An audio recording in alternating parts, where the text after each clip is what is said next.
ఎన్ని బ్లౌజులైనా కుట్టేస్తాం కానీ చేతి పని చేయాలంటే చాలా కష్టంగా అనిపిస్తుంది కదా. అది కూడా మన దగ్గర రెగ్యులర్గా కుట్టించుకునే కస్టమర్స్కి అర్జెంటుగా బ్లౌజ్ స్టిచ్ చేయాలి అంటే నో అని చెప్పలేము, ఖచ్చితంగా స్టిచ్ చేసి ఇవ్వాలి.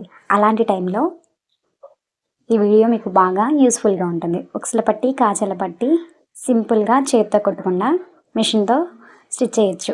అది ఎలాగో ఈ వీడియోలో ఉంది. వీడియోని ఎక్కడ స్కిప్ చేయకుండా ఎండ్ వరకు చూడండి. రెగ్యులర్గా కాజా పట్టి, ఉక్స్ పట్టి వేసుకోవడానికి ఎలా స్టిచ్ చేస్తాం అలా ఇలా ఒక బెల్ట్ అనేది తయారు చేసుకోండి. తయారు చేసుకున్న తర్వాత లోపల వైపు నేను చూపిస్తున్నట్టు ఏదైనా పెద్దది నీడిల్ సహాయంతో హోల్స్ అనేవి పెట్టుకోవాలి. ముందు ఎక్కడెక్కడ ఉక్స్ అనేది పడుతుందో అక్కడ మార్క్ చేసుకొని అక్కడ హోల్ చేసుకొని ఉక్స్ అనేది వెడల్పుగా చేసుకోవాలి. హెడ్ దగ్గర ఉక్స్కి పైన ఉంటుంది కదండి, తల దగ్గర కొంచెం వెడల్పు చేసుకొని నేను చూపిస్తున్నట్టు హోల్స్ పెట్టేసుకొని ఇట్లా హుక్ అనేది దాంట్లో ఫిట్ అయిపోయేలాగా ఫిట్ చేసేసుకోండి.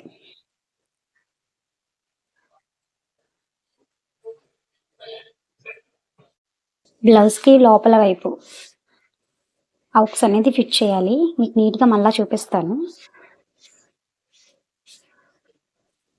ఇది బిగినర్స్ కూడా చాలా ఈజీగా చేయొచ్చు. అప్పటికప్పుడు బ్లౌజులు ఇవ్వాలి అన్నా, లేదు చేతి పని చేసే ఓపిక లేకపోయినా కానీ ఇలా స్టిచ్ చేయడం చాలా ఈజీగా ఉంటుంది.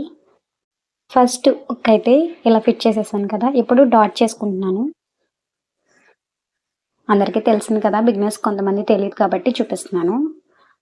ఫస్ట్న ఒక మార్క్, లాస్ట్లో ఒక మార్క్ చేసుకోండి. చేసుకున్న తర్వాత రెండింటికి మిడిల్లో అలా బ్లౌజ్కి వచ్చేసి 5 ఉక్సుల వరకు పడుతుంది.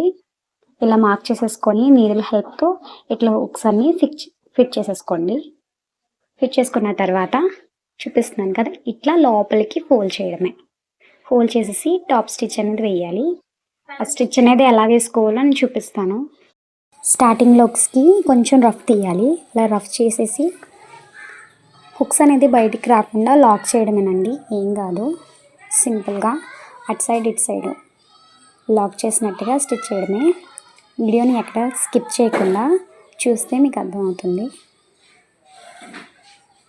అట్లా పాదాన్ని కొద్దిగా పైకి లేపుతూ నెమ్మదిగా స్టిచ్ చేయండి, పర్ఫెక్ట్గా వస్తుంది. హుక్స్ అనేది బయటికి రాకుండా ఇలా నీడిల్ హెల్ప్తో కొద్దిగా అదిమినట్టు చేస్తూ పాదాన్ని పైకి కిందికి లేపుకుంటూ స్టిచ్ వేయండి. హుక్స్ అనేది ఎక్కడుందో చూసి స్టిచ్ చేయండి, లేదంటే సూది విరిగిపోయే ఛాన్సెస్ ఉన్నాయి. ఇలా కంప్లీట్గా ప్రతి హుక్స్ని స్టిచ్ చేయడమే. కాజలు కూడా చాలా ఈజీగా స్టిచ్ చేసుకోవచ్చు. ఇదైతే చాలామందికి తెలిసే ఉంటుంది. తెలియని వాళ్ళ కోసం అయితే నేను మళ్ళీ చూపిస్తున్నాను. కాజా పట్టి కూడా చాలా ఈజీ అండి. రెగ్యులర్గా స్టిచ్ చేయడమే, కొంచెం మోడిఫై చేసుకుంటే సరిపోతుంది. నేను చూపిస్తున్నట్టుగా క్లాత్ పెట్టేసి ఒక స్టిచ్ అయితే వేసేసుకోండి. వేసుకున్న తర్వాత పాకెట్స్ ఎక్కడైతే వస్తాయో అక్కడ డాట్ పెట్టుకోవాలి.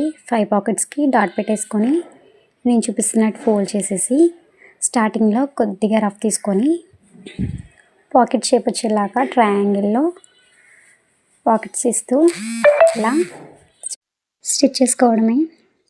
చాలా ఈజీగా ఉంటుంది. ఫినిషింగ్ కూడా చాలా బాగుంటుంది. టైం చాలా సేవ్ అవుతుంది. మన వీడియోని ఫస్ట్ టైం చూస్తున్నట్టయితే తప్పకుండా సబ్స్క్రైబ్ చేసి లైక్ చేయండి. మీ టైలరింగ్ ఫ్రెండ్స్ ఎవరైనా ఉంటే వారికి తప్పకుండా షేర్ చేయండి. Thank you for watching.